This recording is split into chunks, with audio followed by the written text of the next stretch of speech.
Gordon was cross. Why should Henry have a new shape, he grumbled. A shape good enough for me is good enough for him. He goes gallivanting off to Crewe, leaving us to do his work, and comes back saying how happy he feels. It's disgraceful.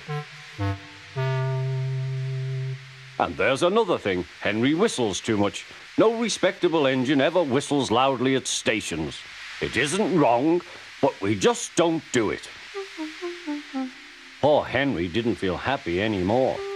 Never mind, whispered Percy. I'm glad you're home again. I like your whistling. Goodbye, Henry, called Gordon. We're glad to have you with us again, but remember what I said.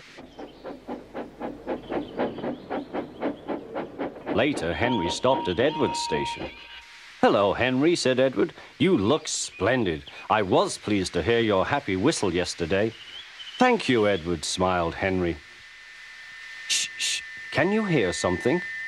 It sounds like Gordon, said Edward, and it ought to be Gordon. But Gordon never whistles like that. It was Gordon. He came rushing down the hill at a tremendous rate. He didn't look at Henry, and he didn't look at Edward. He screamed straight through the station and disappeared.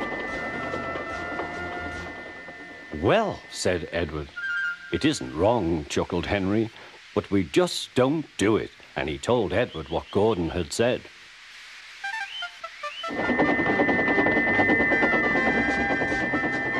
Meanwhile, Gordon screeched along the line. The noise was awful.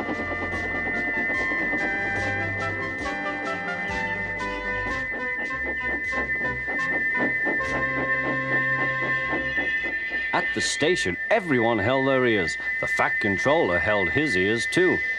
Take him away, he bellowed, and stop that noise! Gordon puffed sadly away, but he wouldn't stop whistling until two fitters climbed up and knocked his whistle valve in place. That night, Gordon slunk into the shed. He was glad it was empty. It isn't wrong, murmured Henry to no one in particular, but we just don't do it. No one mentioned whistles. Next morning, Henry was enjoying himself enormously.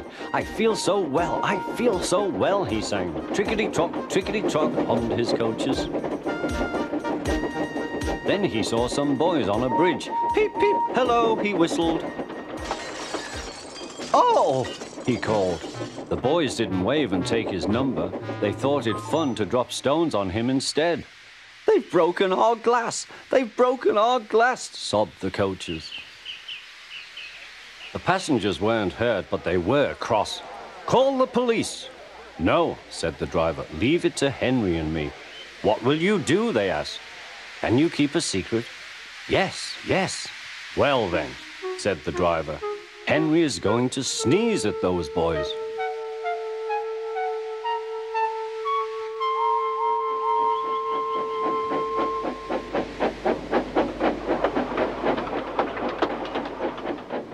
Lots of people were waiting at the station just before the bridge.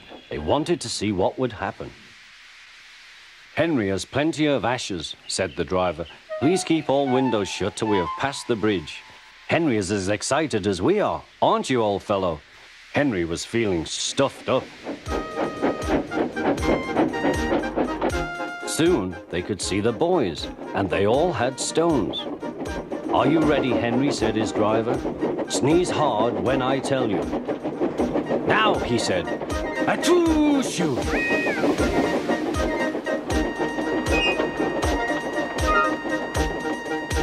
Well done, Henry, laughed his driver.